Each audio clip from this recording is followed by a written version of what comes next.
100 years now. The health of the foundation is very strong. We've been through similar issues before in the past. We've gone through world wars and continue to exceed expectations and grow as a result. And so the foundation is still in good spots. We haven't had to let go of any staff members. All the staff members at Rotary International and Rotary Foundation, which is 500 plus employees that work out of Evanston, Illinois. We haven't had to let anybody go. Everybody just immediately started working from home in March. So we're still, the support center, if you ever need assistance, is still up and going. But One Rotary Center, our headquarters in Evanston, has very few number of people that work there at this point, just a very skeleton crew to process donations and bring in the mail and so forth. So all of us are still working from home, like most of us, and that's going to stick to the foreseeable future. Right now, the foundation's I don't think news is spread yet about this, but our cash reserves has actually exceeded $500 million in our endowment, which that's a hard for me to fathom. I think when I was on staff in 2016, when I came on, we were in the low 300s. And so it gives you an idea of how quickly the foundation has grown in the last 2 years, almost 5 years. It's grown exponentially, as well as the number of commitments meaning that individuals that have set aside the foundation in their estate plans. We're now at a figure of $800 million of commitments. So we're over $1 billion of cash and expectations that the foundation is going to see. That allows us to do a lot of number of things that our clubs and districts get to support by requesting global grants and sending in applications, as well as your districts supporting your clubs with grants as well. Having a larger endowment allows you to do some monumental projects. And one of those obviously was COVID-19. The foundation isn't in a position typically to respond to something of this magnitude. And we typically not designed to do that. In probably the last 3 or 4 years, there's been much more of a push to figure out how can we help Rotarians that have been impacted by a disaster, mainly like a hurricane or a tornado, or mudslides or torrential rains, whatever it may be. And so a lot of times we had clubs would and districts would set up what was called a donor advised fund to help support these projects, but that's not affiliated with the Rotary Foundation. And so to allow us to help address these issues, we created something, a disaster response fund. So the disaster response fund typically has maybe $100,000 in it. A tornado will hit. The district in Oklahoma is going to apply for support, and we'll, depending on how large and how much need there may be and how much of an impact they have, we could deplete that fund, that $100,000, rather quickly, as you can imagine. We don't intend to build that fund. We want to spend that money, and so it typically doesn't have a lot of money in it. When this happened, when the pandemic started to spread, and we were having a lot of districts asking for help, in particular, a lot of PPE equipment, like we all remember back in the day when that was scarce and hard to find. And that started early, that they were in need and we were receiving requests. The trustees made the decision that they could apply for grants through the disaster response fund, but we didn't have any money in there. So they moved money from our World Fund, we call it, which was part of those reserves that I had mentioned, over to this disaster response fund. And they moved $3 million over to it, and it got used immediately. They gave districts $25,000 grants all throughout the world. And then we had a number of districts also contribute to the disaster response fund. We had a lot of club members contribute to the disaster response fund.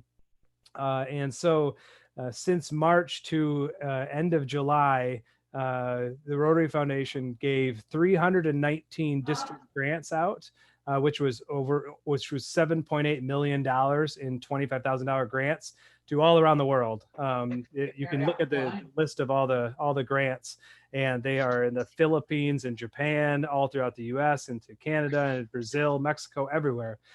So that was 319 grants that went out.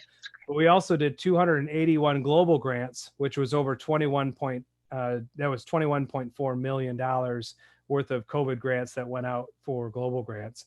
So all in all, and there was some other money that was contributed through Rotarians, but all in all, it was just below $30 million that was given out in just COVID grants to help support our Rotarians and our districts and our clubs all throughout the world. So for me, being a Rotarian, but also a staff member, I was really proud to see that. And I would, there's been a lot of conversation of that we should do a better job. Rotary needs to do a better job in a lot of areas, but promoting this and marketing ourselves and talking about how much of an impact this was, and really showcasing and shout from the rooftops that we had a huge amount of impact all throughout the world when it came to responding to COVID-19.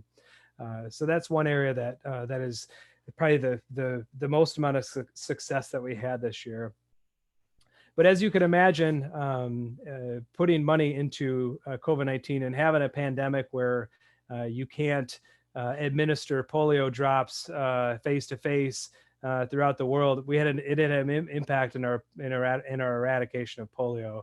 There was actually a halt on our eradication efforts, in particular in our two key areas of Pakistan and Afghanistan, but we also still administer polio vaccinations in I believe it's over 30 countries still at this point. And so all that was halted, our program was, but it didn't mean that our eradication team wasn't involved in other projects. Polio, our eradication team does a really, really great job of knowing how to neutralize and take care of a spread when it happens, when it comes to polio.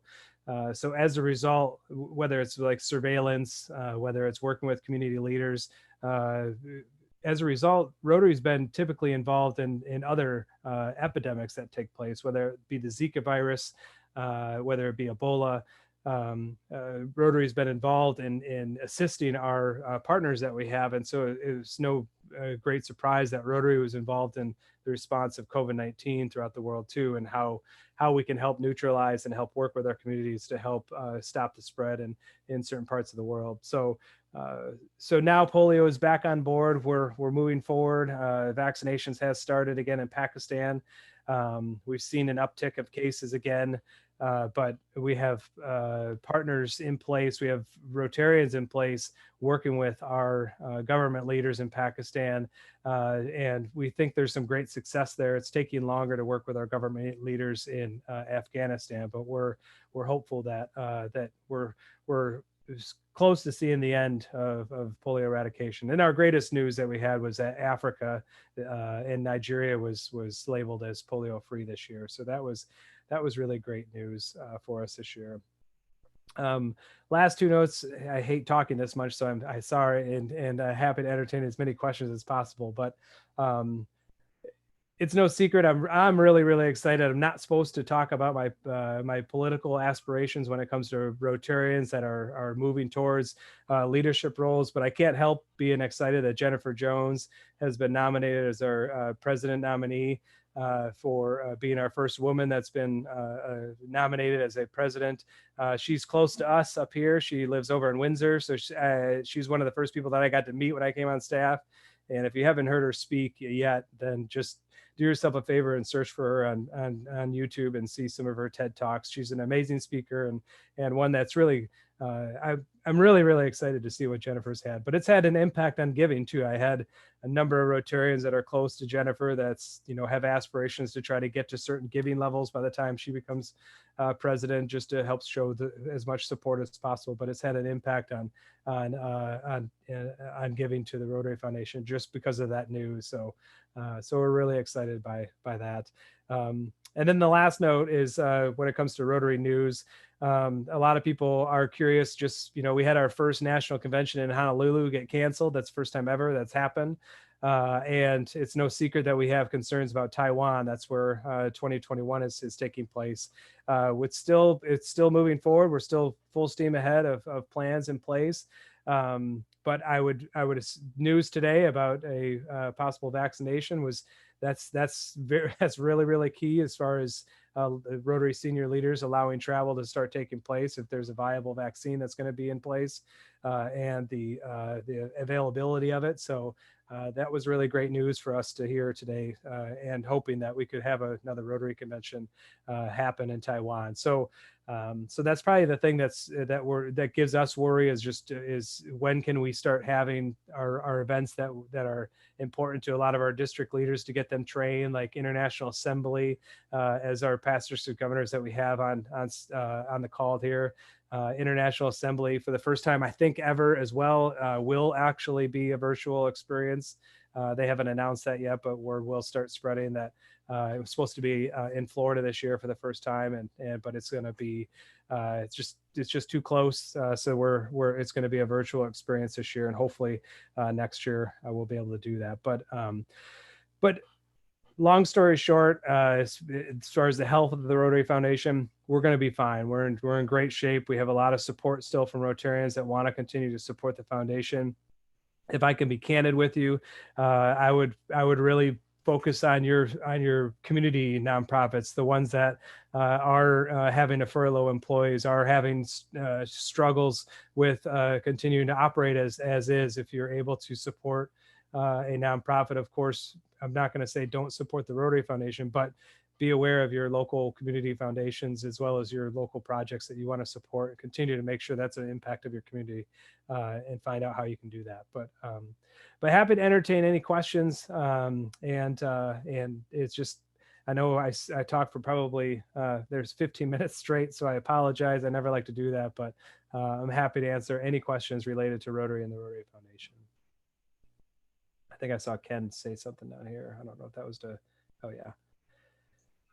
I'll toss a question at you, Kevin. So how is fundraising going in this environment for the foundation this year? You know, it's difficult. I'm not going to lie. Our fiscal year ended. It always ends on June 30, and we reached our goal that we were looking to match. The big goal that we always want to reach is getting to $50 million of contributions to polio, because then we get the full match from the Gates Foundation. They give us a 2-to-1 match. So they give us $100 million. And we just squeaked by and made that goal. But I'll be candid, I'm worried about the first and second. The first quarter, we did okay. Second quarter, I'm worried because it's just everyone is here in the States, which is where we get the most amount of gifts, is from the United States. The election is always a concern for people, just knowing what's going to happen with the market after a newly president is elected. So that was a concern, and one that we'll have to kind of wait and see. But conversation is still happening, but I'm not able to travel. I won't be able to travel till 2021. And so it's hard to try to meet face to face with a lot of individuals. And that's how they want to have major gifts, having a conversation.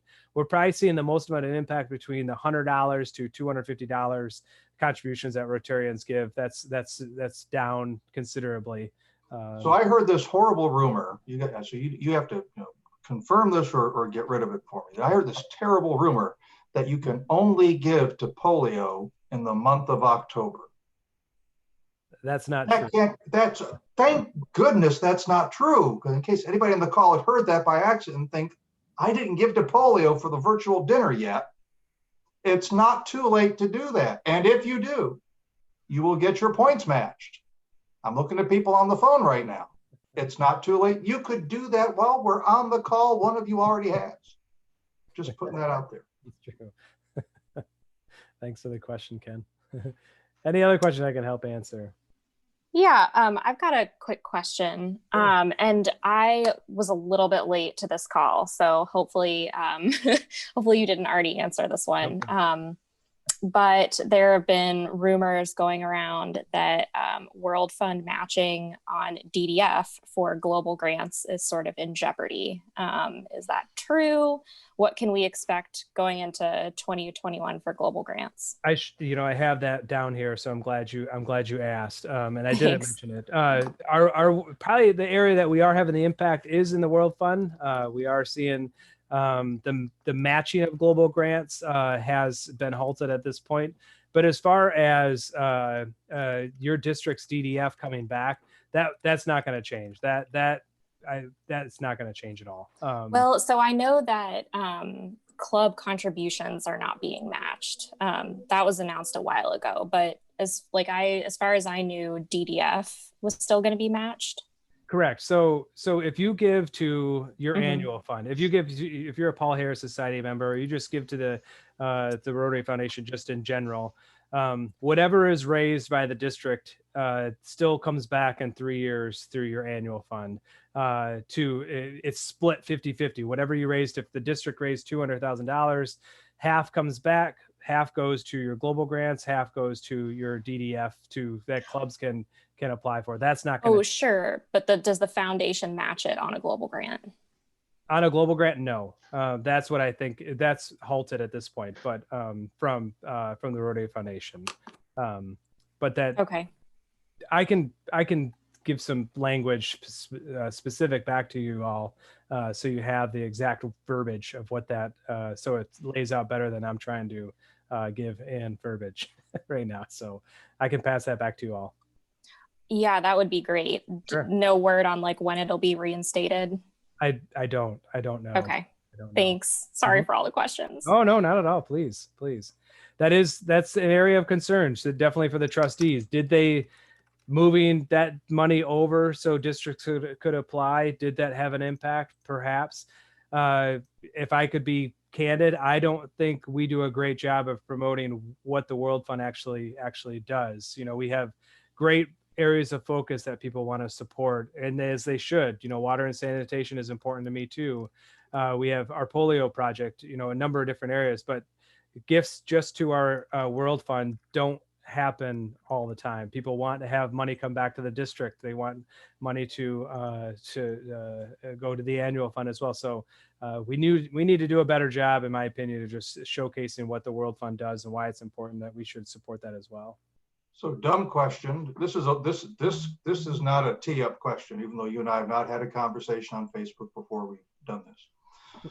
So, can individual Rotarians give to the World Fund, or are your choices really an area of focus, polio, or the annual fund? No, you can give to the World Fund. What we say that is that, and you'll see it online, is sometimes I'll have a conversation with somebody and I'll say, what are you passionate about? Tell me where you'd want this gift to go. And sometimes they're like, just let the trustees decide. Typically, that's what that means. I give to the World Fund because that's then at the trustees' discretion that they can decide if they want it to go towards global grants. And there's a lot of money that goes to the World Fund. So it's then up to their discretion of where the greatest need may be.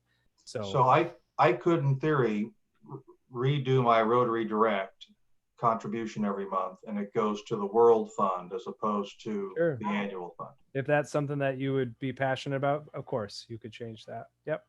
It's completely up to a Rotarian's decision.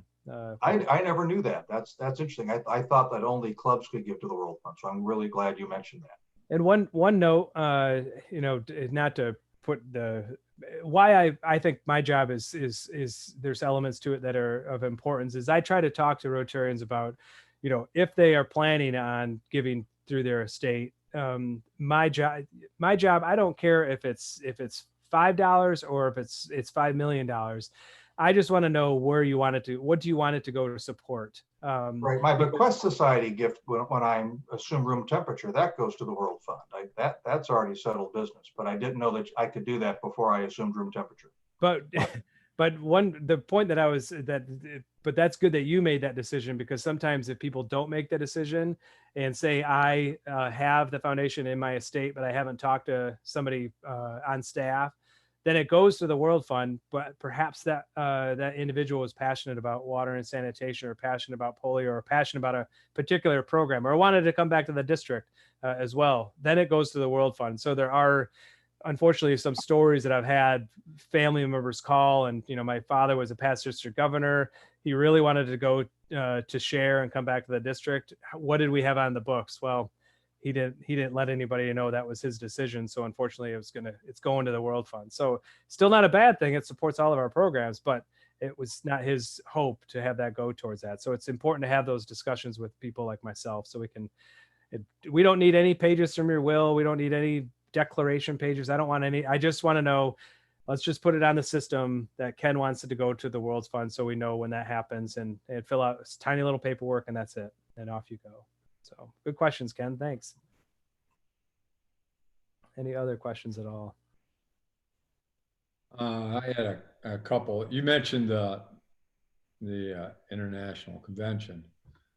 I don't know if I told you, Kevin, or if you really knew. We have members from 7 different countries and 8 different states that are in this club. That's great. And we do have one from Taiwan. He's originally from Toledo, Scott Weaver, and now he's actually working in the travel bureau, I guess. He was in economic development, and now I think he's sort of semi-retired now and doing the traveling. So if we were able to go there, that's a contact person if you wanted to do some other sightseeing or anything, and he would be the one. It's going to be a mystery whether we're going to do that, because you know how strict they are right now, Taiwan itself. So be interested to see if we have it there. The question I had was, I know in the past that we've had problems, volunteers, their life's threatened, and actually volunteers have died. How are we handling that situation, and what have we done? What changes have we made, and how can we assure that won't happen again? Well, and this is a bit out of my purview, but I will do my best to answer based on presentations that I've heard from Carol Pandak, who's in charge of our polio program on the Rotary side, but even Michael McGovern, who has been a long time volunteer leading the charge of our polio eradication. But in particular, when it comes to Pakistan and Afghanistan, these 2 areas are very difficult for us. For one, they're very remote, but also there has been the Taliban strongholds that we've had to work with. So we have some but they're not Rotarians that are helping administer the immunizations of the children. They're citizens of Pakistan, they're citizens of Afghanistan, or they're employees of the UN, they're employees of UNICEF.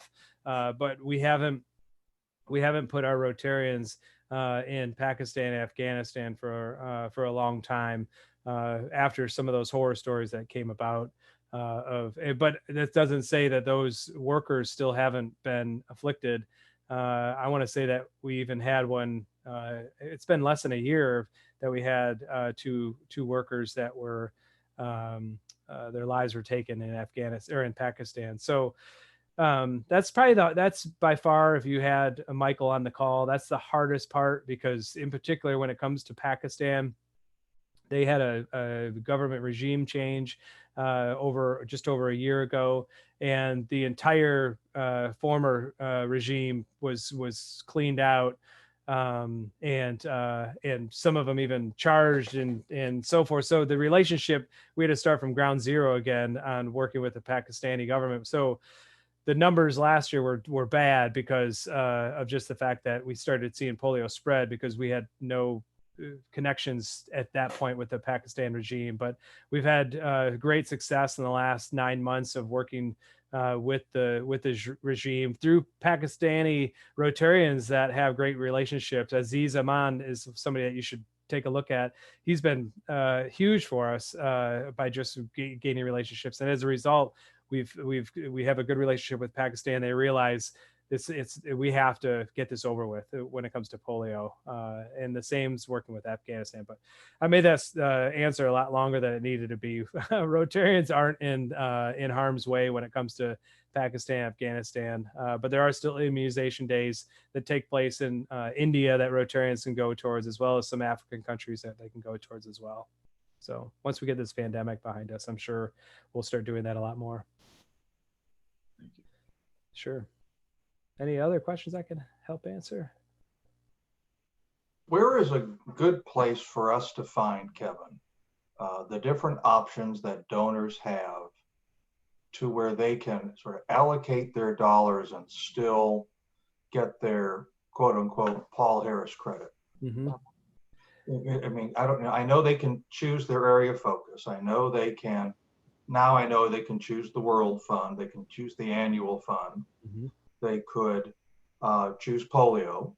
Mhm. Are they able to designate gifts to global grants? And would that count for somebody who wants to receive Paul Harris credit, or is that a different animal? I think, and I'm not the annual fund officer, but I've had these questions quite a bit of where's my points? I didn't get my points for this contribution. I think out of all those gifts to the endowment, so say we're talking about a really significant gift to the endowment, Paul Harris points typically don't come with those gifts, as well as gifts to a specific global grant. So if we have a global grant, we have the number and you want to contribute to it, points aren't going to, from my understanding, points aren't going to come back to you as a result of that. There is definitely some materials that I can pass along that will show you the different areas of Rotarians can choose to have their support go towards, and I'll be happy to pass that along to you. How? So I guess no. Could you tell them the foundation chair? The last question I think I have is, I don't understand, and I pepper the district with this, but we've not had a foundation seminar.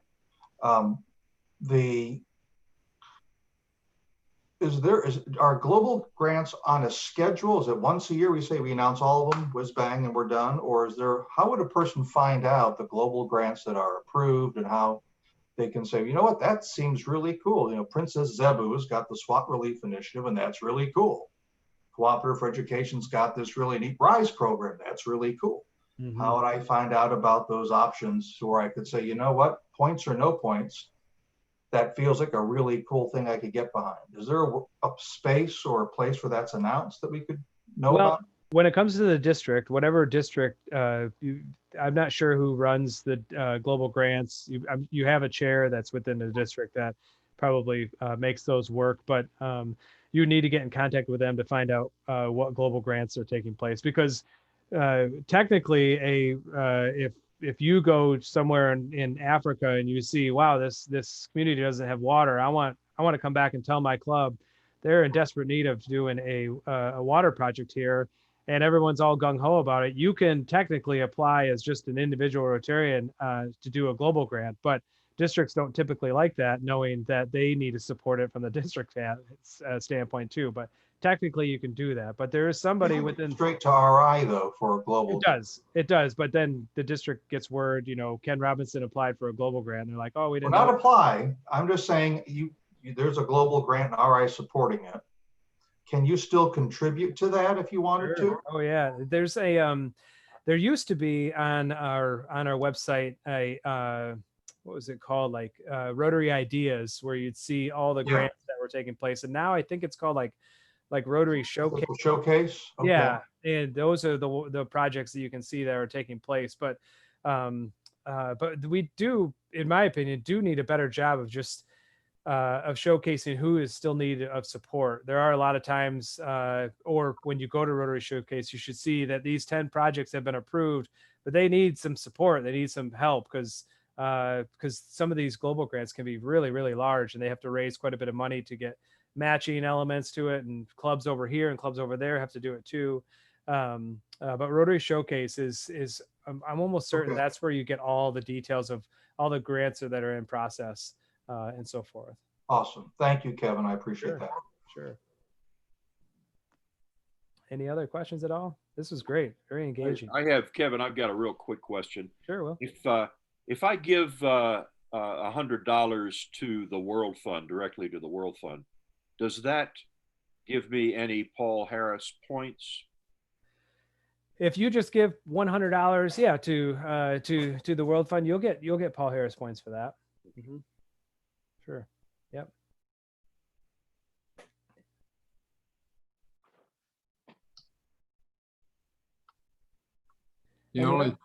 Kevin, the only thing is, if they're giving to the World Fund, it doesn't come back to the district as DDF, does it? It does not. Yeah, it does not. So that's where you kind of need to see, would it be better for when I'm talking to a Rotarian and they tell me that they're really passionate about projects they want to do in their community, that our club does this project, that project, then that's where I say, you probably should think of share, with the annual fund share, because then some of it's going to come back to your district in 3 years. But sometimes Rotarians are like, maybe they have different thoughts on the district. Maybe they just really like what what Rotary does in general. Every Rotarians, it's your decision to choose how you want your investment to go towards, and how it could be utilized. So it's up to you. But Jim's right. If giving to share, just always remember share, because that'll make sure some of it comes back to your district that you can utilize as a club. What's interesting about that, though, is that how do you define the space that this club in particular is in? Yeah, but you should. I mean, you apply for grants though, correct? Mm-hmm. Yeah. But if the district is only considered the northwestern sector of Ohio, Yes. and you're in Taiwan, Germany, Australia, Japan, I think if I could give some more free advice is good. candid advice, I think there does need to be some, not only more communication with the district of just describing exactly what you just did. Of, we might not want to do a grant right in Northwest Ohio, because that's just what we're made of. And a club like, what we should do is find out another e-club. There's a Passport Club I know that's out west. I'm sure they're in the same boat. They're technically in X district, but they want to do projects elsewhere. Perhaps it might be better if we have some language of just how another e-club in a different district does it as well, to back why you guys should be able to do projects anywhere. I wrote that same letter to the Rotarian a couple months ago. We'll see if it gets published. I think our district, and it's just something that's starting to. It's new, and we have to get used to it. Correct. But I think if we can have just a candid conversation of just, we're not just all from Ohio and living in Florida right now or elsewhere. We're now Rotarians all throughout, in a number of different areas, and we have some needs that may exist. So I can't help a ton with that, but I can help. You call me offline and say, who can I talk to within the district, and I'll do my best to not get into those weeds. All right, I'm due for breakfast with the district grant guy soon, so it's Okay. we're good. Chris Vogel. Yeah, I've met him. Yeah. He's a sweet guy once you get to know him. Yeah. And you get your shots. Well, this was great. Thank you, Kevin. Yeah, I really typically this was great. Very engaging. Thank you for having me. Yeah, thank you so much, Kevin.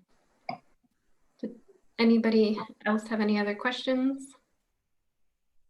How old are your kids now, Kevin? Anna is 8, and Blair will be 7 coming up in December. So. Oh my gracious. Yeah. And you're doing all of this and all of your non-travel and also being super school dad. Yeah, my wife and I are doing the best we can of virtual school. I can't say, I think I'm a better fundraiser than I am a teacher. That's for certain. That's fair. Good job, and Kevin. and our teachers need significant raises after all our parents realize the amount of work that they do in the school. It's incredible. I'm into that. Yeah, the parents are now learning firsthand exactly what teachers go through on a daily basis. I recommend you go back to nap time. Get the mats. Get the nap. All the way up to high school? At least. Beyond. Thanks, Thank Kevin. you, Kevin. Thank you Yeah, much. thank you so much, Kevin. Thanks.